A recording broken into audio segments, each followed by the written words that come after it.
Қайырлы кеш, партнерлар, қалайсыздар?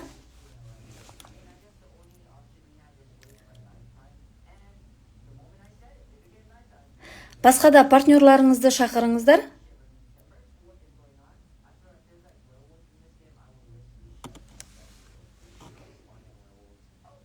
Барынша бүгінгі эфирді чаттарға таратып, адамдарыңызды шақырыңыздар. Қазір эфирімізді 5 минуттан кейін бастаймыз. Оған дейін барлық партнерларыңызды шақырыңыздар, чаттарға таратыңыздар. Бүгінгі тақырып жас әрі әсем болудың сыры, яғни New Wave компаниясының кереметтей осындай коллагеніне тоқталатын боламыз. Небәрі 11 адам, жылдамырақ қосылыңыздар, чаттарға таратыңыздар.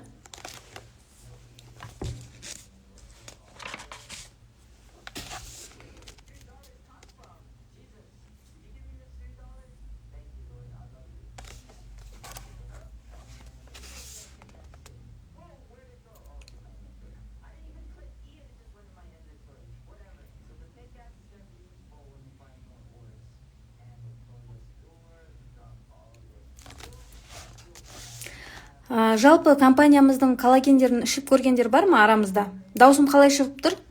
Егер де даусым жақсы шығып тұрса, плюсик белгісін қойып кетсеңіздер.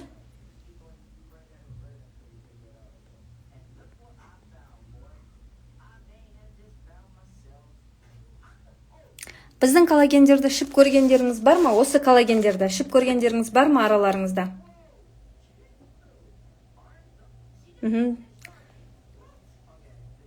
Кері байланыс үшін рахмет.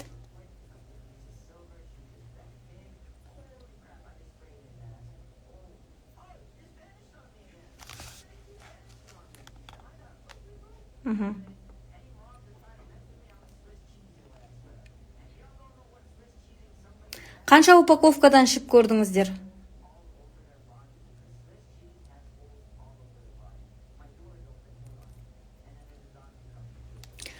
Эфирімізді жайлап бастай берейік. Менің есімім Мөлдір Бекебайқызы. Танымайтын жандар болса, өзімді таныстыра кетейін. Менің есімім Мөлдір Бекебайқызы. New Wave компаниясының денсаулық кеңесінің мүшесі, интегративті нутрициолог, директор бір жұлдыз рангындағы топ лидер болып табыламын. Бүгін сіздерге жас әрі әсем болудың сырымен бөлісемін. Кез келген қыз келіншек жас әрі әсем болып қалғысы келеді. Тек қана қыз келіншектер ғана емес, қазір ер азаматтарымызда әдемі болғысы келеді. Әйелдермен бірге жарысып ішетін, коллагендерді жарысып ішетін ер азаматтарымыз бар қазір. Негізінен де адам баласы туылған кезде 20 жасқа дейін біз табиғаттың берген сұлулығымен жүреміз, 20 жасқа дейін. 20-дан кейін біздің күтіміміз бетімізге қалай болады?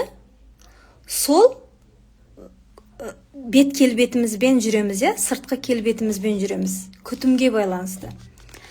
Адам 50-60 жасқа келген кезде оның бетінен барлық өмірінің бір айнасы көрініп тұрады, Ол адам өмірінде көп қиындық көрді ма, көп стресс болды ма, мүмкін ол адамда көп созылмалы аурулар болған шығар, өзіне бет күтімін жасамаған шығар, денсаулығын дұрыс күтпеген шығар, ішкі дефицитін дұрыс толтырмаған шығар, Ең бірінші адамның айнасы ол бет келбеті болғаннан кейін, біздің жасымызды да сол беттің сыртқы терісі білдіріп тұрады екен. Жаңа айтқандай, 20 жасқа дейін табиғаттың, яғни Алланың берген сұлулығымен жүрсек, 20-дан кейін біз өзіміздің бетімізді қалай күтсек, сол сұлулықпен жүреміз. Одан кейін 40 жас, 50 жас, 60 жастан кейін сіздің заслуженный бет дейді ғой, қалай күттіңіз, қалай өмір сүрдіңіз, қалай өмір салтын ұстандыңыз, қалай тамақтандыңыз, соның барлығының уже қорытындысы, айнасы көрініп тұрады бетіңізден. Бізде көбінде коллагендерді мысалы айтамыз, сұлулық үшін ішкіміз келеді коллагенді. Бет терісінің әдемілігі үшін, шаш әдемілігі үшін, тырнақ әдемілігі үшін. Бірақ коллаген тек қана ол үшін ішілмейді екен. Жалпы коллаген дегеніміз не? Коллаген дегеніміз ол біздің адам ағзасындағы ең үлкен ақуыздың түрі ол коллаген. Біздің көптеген жаңағы дененің мүшелерін коллагеннен тұрады ол. Ол жаңағы сүйектеріміз, бұлшық еттеріміз, тістеріміз, шашымыз, мынау көзіміздің қабыршығының өзі, барлығы коллагендерден тұрады. Буындар, шеміршектер, сіңір, барлығы коллагеннен тұрғандықтан бізге коллаген өте қажет. 25 жастан кейін көп адамдарда коллаген бөлінбей қалады. Және де бізде коллаген ағзамызда қай кезде жоғалып кетеді. Біз егерде тәттілерді көп жейтін болсақ, ол коллагендерді жағып жібереді. Көбінде біз қартайып кетеміз тәттілерді көп жеген кезде. Вот сол тәттілер ағзаға түскен кезде ол гликация процесіне ұшырайды да, адамды тез қартайтады. Сондықтан жас әрі әсем болудың сыры ол ең бірінші дұрыс тамақтануда. Дұрыс тамақтануда, екінші күнделікті су ішуіңізде. Мысалы, қарапайым судың өзі, 7-5 сілтілі судың өзі ағзаны құрғақтықтан сақтайды. Ағза құрғақ болған кезде ол әрине тез әжім түседі ағзаға. Егерде суды жеткілікті мөлшерде өтеп тұрсаңыз, онда сіздің беттеріңіздің әдемілігі осы суға да байланысты. Әдеміліктің ең арзан дәрумені десем, ең арзан ол су. Ең арзаны әдемілікті сыйлайтын ол бізде су. Осы бір қарапайым суды ішпеген кезде бізде түрлі аурулар пайда болады. Оның ішінде жаңағы сыртқы келбетімізге де сызат түсе бастайды екен.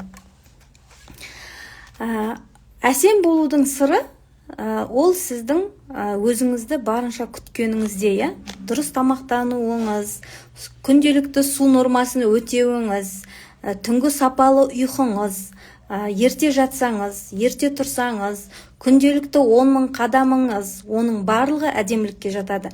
Және де мынау ішкі дефициттерді толтыруыңыз, түрлі адамдар дефициттермен жүреді, мысалы, витаминдер қабылдамайды, дәрумендер қабылдамайды. Вот ол кезде де адамдар ерте қартайып кетеді. Өзінің биологиялық жасына оның сырт келбеті келмей тұрады. Және де бізде әйелдер көбінде стресске бейім болады, стресске тез түсіп жатамыз. Вот сол стресске де көп түспеуге тырысуымыз керек. Жатар орынға жағы магнийімізді ішіп, күнделікті антиоксиданттық сусындарымызды ішіп, суымызды ішіп, қимыл қозғалыста болып, жаттығу залына барып, түрлі маскаларды жасау арқылы да біз бетіміздің сыртқы келбетін сақтай алады екенбіз. Және де мысалы қараңыздаршы, щитовидкада проблема болса да, адам баласында бетінде ісінулер болады түрлі, жаңағы әжімдер ең бірінші бетке түсетін, ол бізде егерде мынау телефонды көгілдір экранның алдында көп отыратын болсаңыз да, мысалы кейбір адамдар былай жасайды ғой, түнде жататын кезде телефонды қарап барып жататын адамдар болады, сол көгілдір сәуле мынау бетіңіздегі коллагеннің структурасын сындырып тастайды. Көп телефон қарайтын адамдар, көп компьютердің алдында отыратын адамдарда да ерте қартайып, беттеріне тезірек әжімдер түседі екен. Сондықтан коллагенді ішуіміз керек. Коллагенді бір ғана упаковка ішсек, ол жеткіліксіз болады. Міндетті түрде кез келген адам коллагенді ішуді 3 упаковкадан бастау керек екен. Жалпы адамдар коллагенді сатып алған кезде көбінде оның бағасына қарайды, және де мынау қорапта қанша штук бар, соған қарайды. Біздің коллагеннің бағасын 34.500 десең, не деген қымбат деп айтады. Бірақ оның составына қарамайды. Бұл коллаген гиалурон қышқылы бар, С дәрумені бар, мысы бар, кофакторларымен бар. Бірақ адамдар оған қарамайды. Ең бастысы оның ішінде көп болу керек, ол бір айға жету керек деп ойлайды. Бірақ оның қанша миллиграммдық дозасына қарамайды. Ол жағы жануар белогынан жасалған коллаген ба, әлде балықтан жасалған ба, теңіз коллагені ма, оған қарамайды. Ең бастысы жаңағы ол жерде көп пакетик болу керек, көп саше болу керек, там бір алған коллагені бір айға жету керек, немесе 2 айға жету керек деген сияқты адамдарда сондай түсініктер бар. Кез келген құнды нәрсе ол қымбат болады, әрі кішкентай құтыларда келеді. Мысалы, біздің коллагеннің өзі бір қорабында 10 дана. Адамдарға сатқан кезде кейде айтады, 10 күн ішесің десем, 34.500-ге алып, бір ай ішкісі келеді мына коллагенді. Жоқ, сіз мынаны 10 күн ішесіз десем, не деген қымбат деп айтады. Расында да кейбір адамдарға қымбат болып табылар, бірақ оның ішіндегі құндылығына қарап тұрған жоқ. Бұл жерде 15 мыңдық морской коллаген, және де мысалы қараңыздар, адам баласына метаболический ол совместимый бізде теңіз коллагені. Жануарлар коллагені емес, жануарлардан алынған. Именно теңіз балық трипептидінен жасалған коллагендер бізге жақсырақ сіңімдірек болады. Сондықтан осы коллагеніміз өз бағасына сай болып келеді. Және де бұл қараңыздар, бізде шыны ыдыстарда келеді. Шыны ыдыстарда келеді. Әр қайсы 15 мыңдық морской коллаген. Және де бұл жерде кофакторларымен бар. Кофактор дегеніміз не? Ол оның сіңімділігін арттырады. Яғни, бұның ішінде С дәрумені бар, гиалурон қышқылы бар, мыс бар, биотин бар, Б тобының дәрумендері бар, гидрокверцетин бар, инозитол бар, нонидың сығындысы бар, шиенің дәмі бар, шиенің сығындысы бар. Біздің коллагенді ішкен кезде расында да тек қана ол біздің бет терісіне, шашқа, тырнаққа әсер етпейді. Мысалы, қазір мен сіздерге көрсетейін. Біздің коллаген, мен ұмыт кетіппін ғана жерде басқа нені қойды, фотоларды жүктеуге.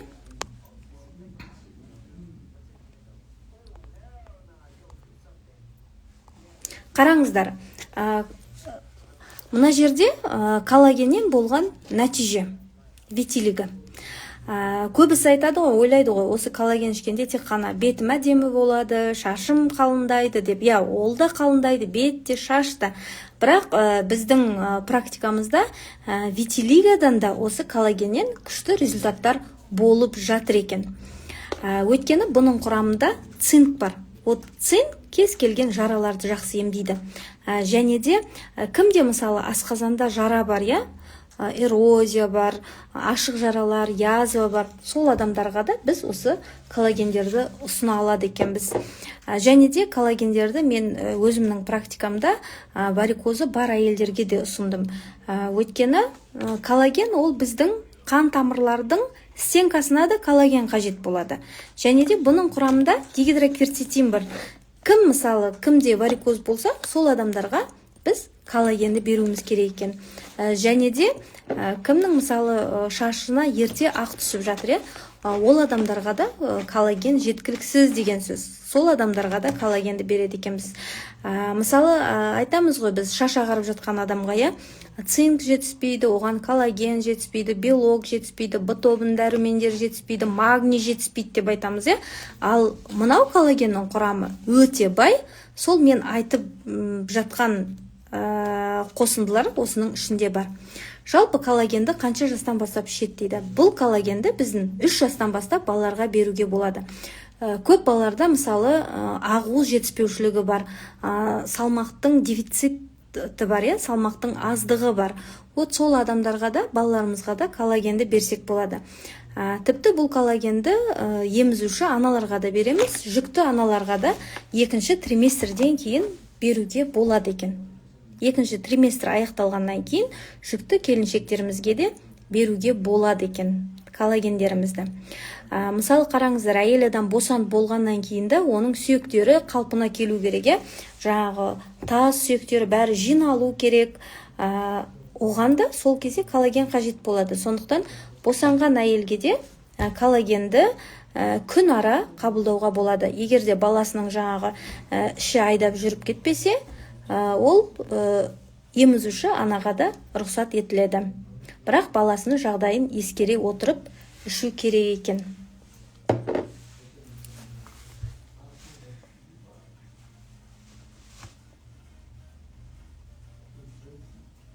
Сосын коллаген алған кезде сіздер бір упаковкамен шектелмеңіздер. Өйткені ол коллаген қалай жұмыс жасайды? Жалпы коллагендер ол бірінші ішкі дефициттерді жабады. Қазір мына жерде мен фотоны жүктеп алайын.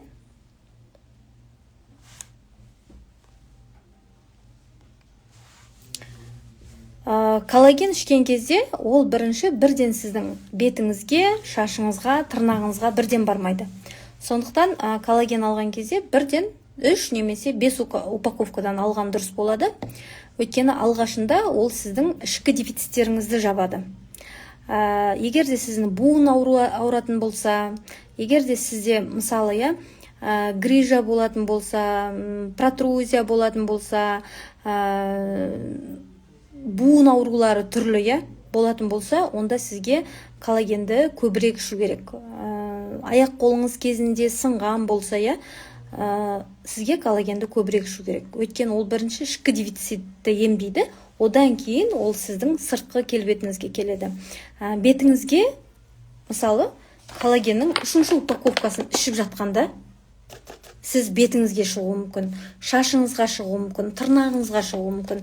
Кейде адамдар айтады, бір упаковкасын ішеді де, мен ешқандай результат көріп жатқан жоқпын дейді. Коллаген бірінші ішкі дефициттерді жабады ол. Содан кейін бетіңізге келеді. Сондықтан коллаген қабылдаған кезде міндетті түрде 3 упаковкадан бастау керек. Алғашында мен мысалы адамдарға өз басым тағайындаған кезде күніге ішесіз деп айтам. Алғашқы 10 күндік, келесі 10 күндікте де күніге ішу керек. Соңғы 3-ші упаковкасын күн ара ішуге болады. Қараңыздар, бізде коллагенді ішіп жүрген бір тұтынушымыз бар. Қазір соның результатын мен сіздерге көрсетейін.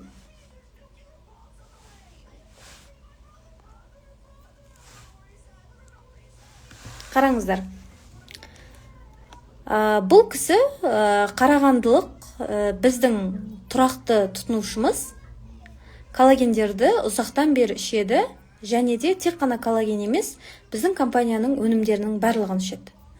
Дұрыс суды ішеді, дұрыс тамақтанады, уақытылы ұйықтайды. Ионвей, D3 біздің өнімдердің барлығын ішетін мына тұтынушымыз 60 жастан асқан ханым, бетінде әжімдері көзіндегі, көз айналасындағы міне осылай тартылған болатын. Қараңыздар. Біздің коллагендер өйткені сұйық болғандықтан сіңімділігі өте жоғары, адамға тез әсерін береді. Көрдіңіздер ме қандай результаттарды берген?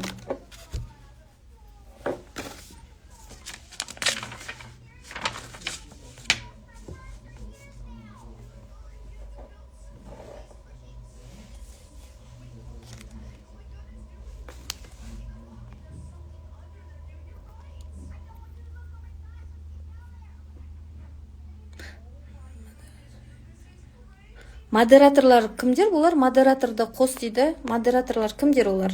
Кімдерді қосу керек? Түсінбедім. Мағжан мырза, кімді қосайын? Модераторлар Гүлмира ханым ба мына жерде? Модераторлар түсінбедім. Кімді қосу керек эфирге? Түсінбедім. Модераторларды.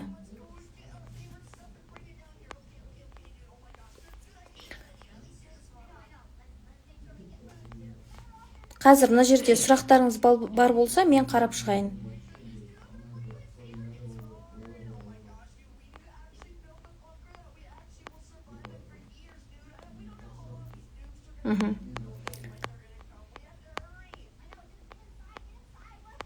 Жалпы біздің коллагендерді тек қана әдемілік үшін ішпейді екенбіз. Оның құрамы өте бай болғандықтан, жаңағы цинк бар, астаксантин бар, инозитол бар, Б тобының дәрумендері бар. Сондықтан бұл коллагенді жаңағы тері ауруларында да қолдана бересіздер. Әсіресе псориазда жақсы көмектеседі біздің коллагендер. Және де бағана көрсеттім ғой мен сіздерге, витилигада жақсы көмегін берді біздің коллагендер. Және де асқазанның жараларында да жақсы көмек берген. Эрозия кезінде, язва кезінде біздің коллагендерді қосымша ұсынсаңыздар болады екен. Енді сұрақ жауапқа көшейік. Және де бізде қазір керемет жеңілдіктер болып жатыр. Кім бір упаковка коллаген алатын болса, оған сыйлыққа беріледі тіс пастасы және нежвачка өнімі сыйлыққа беріледі екен. Партнердің бағасы мына жерде 34.500, клиент бағасы 38.400. Бұл жеңілдікті 27-сі мен 27-ші мамыр мен 2-ші маусым аралығында компания беріп отыр. Сыйлыққа алып қойсаңыздар болады. Өзіңізге коллаген, тіс пастасы мен нежвачканы сыйлыққа берсеңіз болады. Өте жақсы набор, 34.500 тұрады.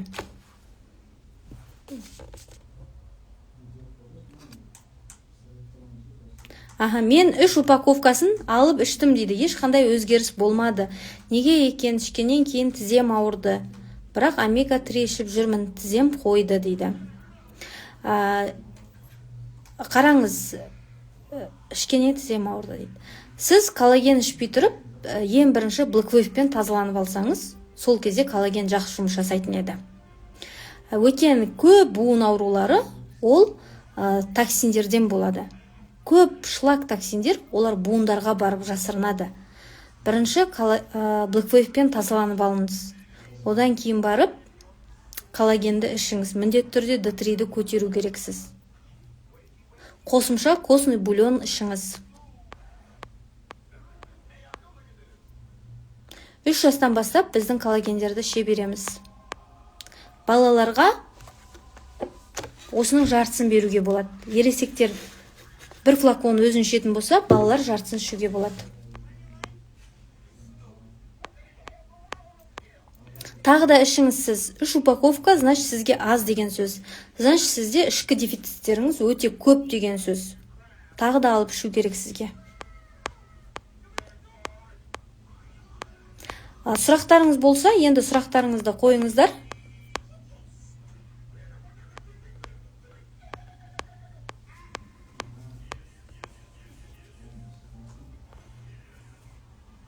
Витилигаға қанша ішу керек дейді. Ханымдар, витилига деген бұл бізде аутоиммунды ауру. Витилига, красная волчанка мысалы, ол аутоиммунды ауру. Бұл жерде тек қана бір коллаген ғана әсер етпейді. Бұл жерде дұрыс суынан бастап, детокстан бастап ем жүргіземіз. Және де дұрыс тамақтанады бұл кісі. ГАПС протоколында біз бергенбіз. Жақсы результат берді. Ұн тағамдарын, нан, тәтті бәрін шектеген болатын. Қанша ішу керек? Витилигада 3-5 упаковка аралығында ішеді. Бірақ блэквейвпен міндетті түрде тазаланады, D3-ін көтереді, омегасын ішеді, ионвейв ішеді, нони ішеді. Қосымша коллаген береміз.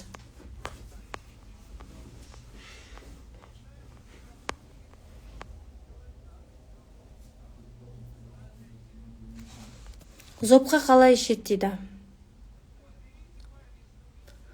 Коллагеннің зопқа ешқандай қатысы жоқ, іше бересіз.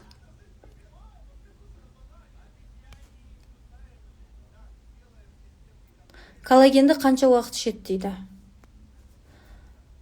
Коллагенді бастапқы 1 ай негізі желательно күніге ішкен дұрыс. Одан кейін күн ара ішіңіз. Одан кейін аптасына 3-4 мәрте бір флаконнан ішіп тұрсаңыз жетеді. үздіксіз ішпейсіздер, коллагенді бір уақыт демалу керек. Бір ай толық ішіңіздер, екінші айда күнара ішуге болады, үшінші айда аптасына 3-4 мәрте ішіп қойсаңыз болады. Қосымша костный бульон қайнатып ішіңіздер. Ірі қара малдың жілік сүйегін қайнатып, 20-24 сағат қайнатып, ішсеңіздер өте жақсы әсері болады. Плюс коллаген ішіп жатқан кезде тәттілерді доғару керек. Тәттілер коллагендерді жуып тастайды.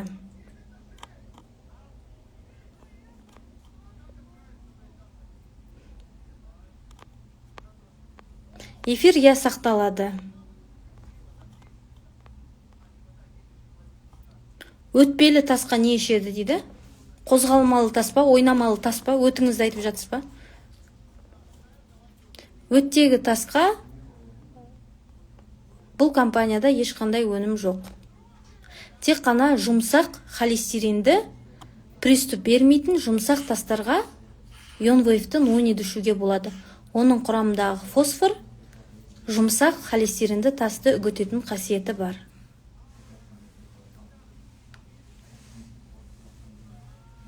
Щитовидкада түйін бар дейді. Түйін бар деген екен, нәтижелері бар ма деп осы бүгін сұрақ келді. Щитовидкадағы түйіндерге детокстан бастайды. Детокс плюс ионвейв ішеді.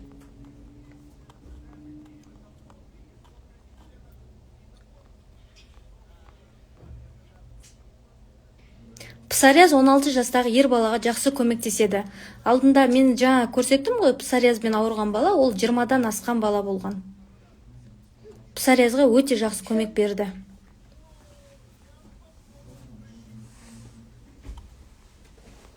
Әр адамда әртүрлі қыздар витилиго қанша ішу керек дегенде, мен сіздерге жобамен 3 пен 5 упаковка арасында деп айттым. Әр адамның ішкі дефициті, жазылу ұзақтығы әркімде әртүрлі болады.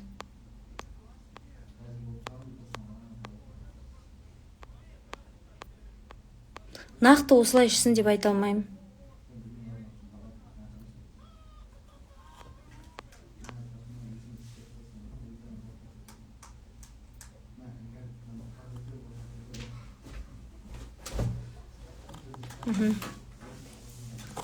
Басқа қандай сұрақтарыңыз бар?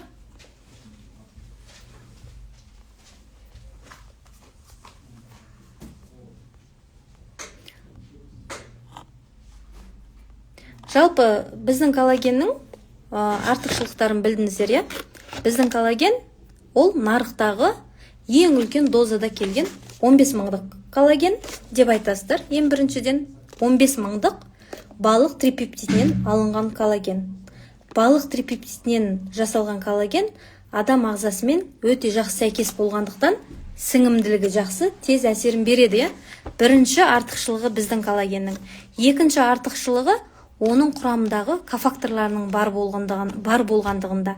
С дәрумені, гиалурон қышқылы, мыс болғандығында оның, иә? Үшіншісі, оның шыны ыдыста келгендігі. Төртіншісі, оның құрамындағы цинк, жаңағы селеннің болғандығы. Соның арқасында бұл коллагендер тек қана сұлулықты ғана, жаңағы бет, әжім, шаш, тырнаққа ғана емес, жаңа айттым ғой, асқазан ішек жолындардағы жараларға да жақсы көмектеседі. Тіпті кімде мысалы эрозия болса, әйел адамдарда, вот соларға да жақсы көмектеседі. Бұның құрамындағы дигидрокверцетин ол жаңағы варикозный расширение вен. Кімде варикоз бар, осы коллагенді нонимен қатар ішу керек. Нонимен, ионвейвпен қатар ішсе, керемет результаттар береді. Осы компанияның осындай коллагеннің артықшылығын білсеңіздер, өте жақсы сатылымдарды жасайсыздар, және де көп адамдарға пайдаларыңыз тиетін болады. Жалпы бізде мынау Б тобының дәрумендері көп коллагендерде болмайды. Б тобының дәрумендері олар суда еріп кетеді, олар запаста тұрмайды ешқашанда. Су ішкен сайын ол сыртқа шығып кете береді. Ал мынау коллагеннің құрамында биотин де бар, фолий қышқылы да бар, B2 де бар, B6 де бар. Сондықтан мынау коллаген біздің когнитивті дамуымызға да әсері жақсы екен.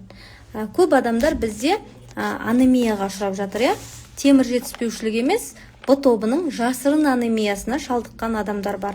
Міне сол адамдарға да өте жақсы.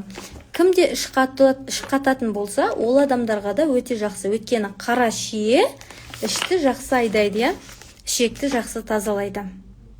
Астаксантин құрамындағы ол ауыр металдарды, түрлі токсин шлактарды да жақсы тазалап өтеді. Басқа қандай сұрақтарыңыз бар? Болмаса қазір біз эфирімізді аяқтаймыз. Компанияның беріп отырған жеңілдіктерін пайдаланыңыздар. Қатып қалып жатыр ма?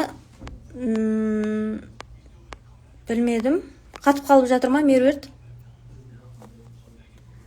Біздің үйдің Wi-Fi бірақ дұрыс ұстап тұр негізі.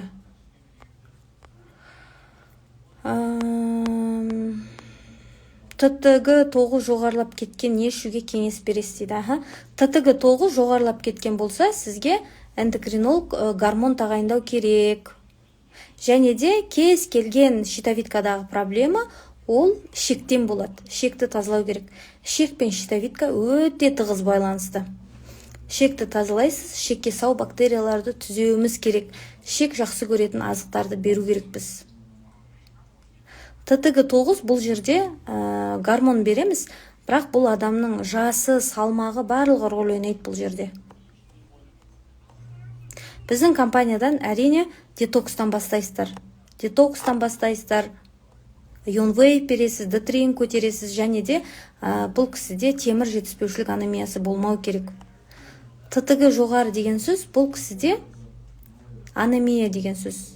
Плюс D3 өте төмен деген сөз. Және де рационда тәттілер өте көп деген сөз. Щитовидка ол қозғалысты жақсы көреді. Ұйқыдан тұрдыңыз ба, қозғалу керекпіз.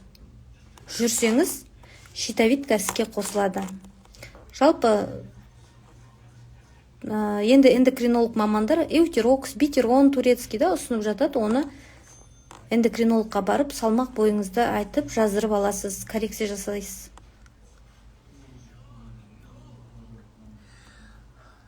Қазір кореялық порошок коллагендер шығып жатыр. Ханымдар, коллагендер нарықта өте көп. Ең бастысы, сіздер оның дозировкасына қараңыздар.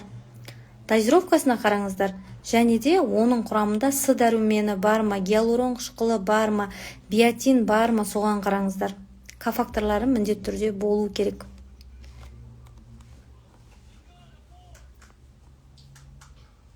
Және де ол жануар белогынан емес, осындай теңіз балығынан алынған коллаген болса, сол жақсырақ.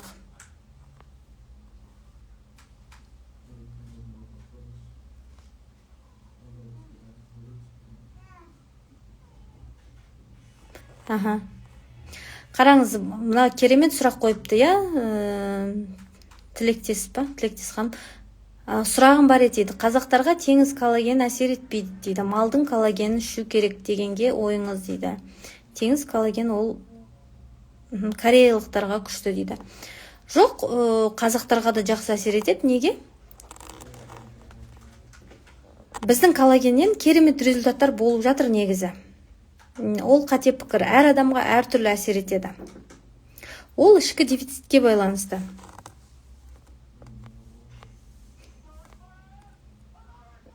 Нежвачка ол бізде хитозанды комплекс. Хитозан ол ауыз қуысындағы түрлі бактерияларды залалсыздандырады. Стоматит кезінде жақсы көмектеседі. Ауыз қуысындағы түрлі травмаларға жақсы көмектеседі. Тамағыңыз қызарса жақсы көмектеседі. Ангинада көмектеседі. Кариозный бактерияларды жақсы жояды нежвачка.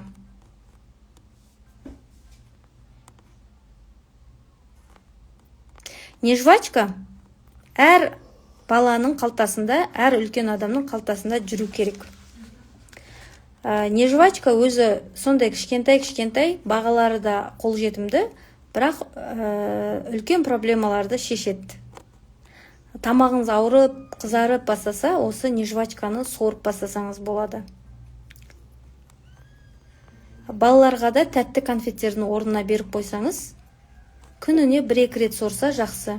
Қазір балаларда көбінде тістерін құрт жеп жатыр, мысалы, сол кариозный бактерияларды жақсы жояды. Перечисленные продукты при витилии, как пить? Последовательность подскажите, дейді. Қараңыздар, витилика кезде ең бірінші шаг 1, яғни бутылкадан суын ішеді, денсаулыққа жетінен ағзасын блэквейвпен тазалайды, 90 күн, 3 ай тазалайды. Параллельно бастай береді. Нони ішті ше береді, нони ультраны, ионвейвті, нониді күніне 2 рет, ионвейвті күніне 2 рет астан кейін, детрейн міндетті түрде көтереді, коллагенді ішеді. Коллагенді желательно бірінші мысалы блэквейвпен тазаланып болды ғой, хотя бы коллагенді 1-2 аптадан кейін, 3 аптадан кейін қосса жақсы. Таңертең аш қарынға коллагенді да ішеді. Мысалы, бірінші блэквейвті ішкеннен кейін, 1 сағаттан кейін коллаген ішкен дұрыс. Бірақ бастапқыда 2-3 апта блэквейвпен өзін тазаланып алсын өзімен. Одан кейін коллагенді 2-3 аптадан кейін қосыңыздар. Омега барлығын қоса бересіздер, параллельно қоса береміз. Коллаген, омега күніне 2-4 капсула. 4 капсуланы береміз, егер холестерині жоғары болса. Холестерин нормальный болса, онда 2 капсуладан бере береміз коллагенді. Таңғы аспен бірге, таңғы астан кейін бере береміз. ТТГ 4 болса, балада гормон ішуге показания бола алам, 10 жаста 60 килограмм дейді. Негізі балаларға гормон ішіп керек емес. Тироид суппорт ішсе де болады. Ол жерде йод, селен, цинк барлығы бар. Айхерб сайтында да щитовидкаға арналған өте жақсы комплекстер бар. Соны ішсе болады, гормон ішпей ақ.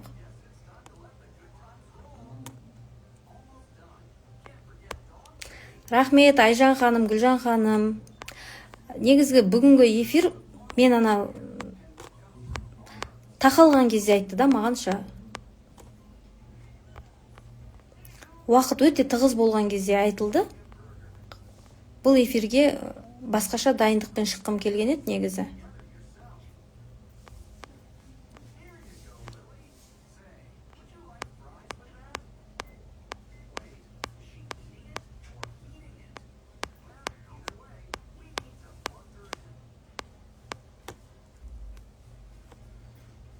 Сразу коллаген ішуге болмай ма дейді. Коллагеннен жақсы эффект көргіңіз келсе, ең бірінші блэквейвпен тазаланып алыңыз, одан кейін коллаген қосыңыз.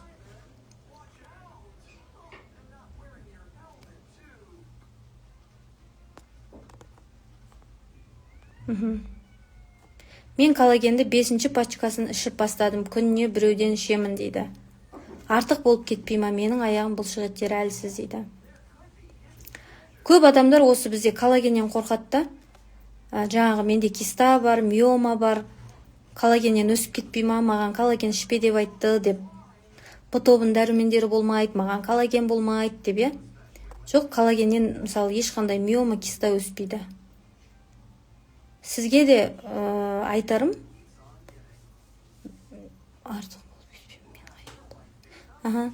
артық болмайды ішіңіз. Бұлшық еттерім әлсіз дейді. Бұлшық еттің әлсіздігі сізде саркопения. Жасыңыз нешеде? 45-тен кейін бізде саркопения жағдайына түсеміз. Яғни бұлшық еттің массасы жоғала бастайды, тіндері жоғала бастайды. Сондықтан оған күш түсіріп жаттығу жасау керек. Жүру керексіз, жаттығу залына барыңыз, беговая дорожкада тұрыңыз. Егер де біз бұлшық еттерімізге күш түсірмесек, сіздің ағзаңыз ойлайды. Айжан ханымға, Айжанға керек емес бұлшық ет. Ол жерге май керек дейді, немесе ол жер салбырай бастайды. Сондықтан жас 45-тен асты ма, сізге жаттығу залына бару керек, немесе күнделікті 10 000 қадамды орындау керек. Бұлшық етке күш түсіріп, жұмыс жасап тұру керек. Тек қана коллаген емес сізге. Мен жақсы көретін сол костный бульонды ішу керексіздер. Бізде амино бустер деген өнім бар компанияда, оны да ішсеңіздер болады.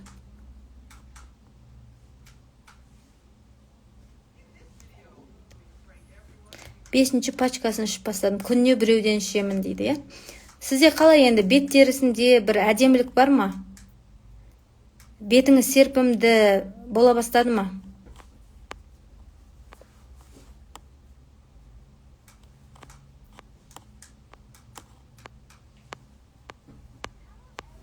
Бетіңіз тегістелді ма? Коллагенді енді көп адамдар олай іше алмайды ғой, 5 пачкадан да сіз молодец екенсіз, 5 пачка ішіп жатқан. Адамдар әзер алады ғой, 3 упаковка коллагенді. Қандай өзгерістер болып жатыр?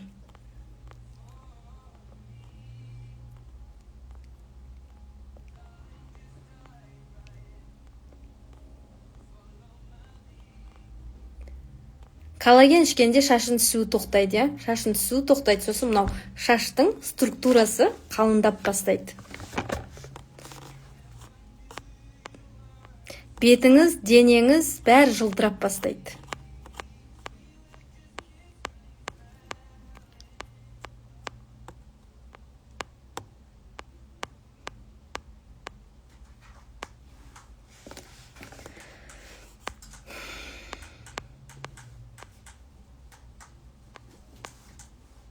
Балаларға да бере беріңіздер, коллагенді болады. 3 жастан бастап бере беруге болады.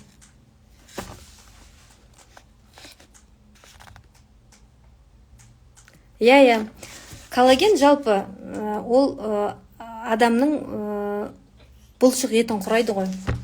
Строительный материал ғой. Сондықтан энергия береді, я. Коллаген энергия береді. Өте жақсы.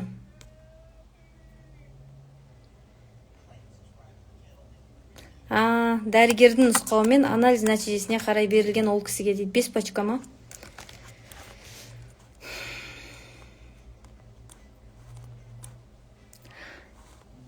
Сұрақтарыңыз болмаса, онда эфирімізді аяқтайық.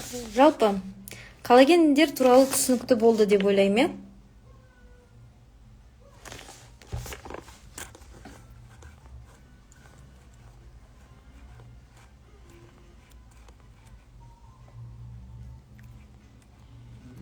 Мына жерде сұрақтарыңыз қалып кеткен жоқ па? Мен қарап отырмын.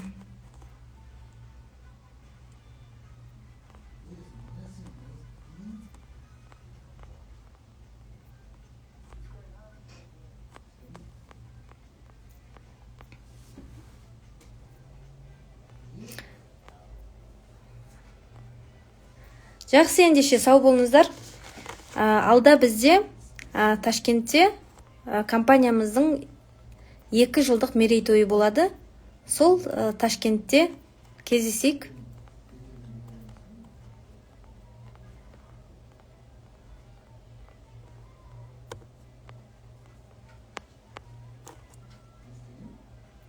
Жоқ, жаңа туылған айлық балдарға болмайды коллаген.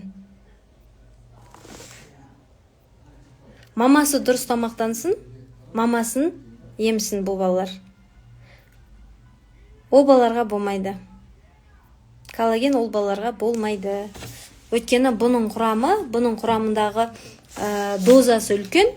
Одан кейін кішкентай балаларда атопический дерматит түрлі болып кетуі мүмкін. Болмайды балаларға, мүлдем болмайды кішкентай балаларға. Жаңа туған бөпеге D3 болама дейді. Біздің D3-дің дозасы жаңа туған бөпеге үлкен болады. Сіздерге аква D3 болады. Сау болыңыздар. Ташкентте жолығайық.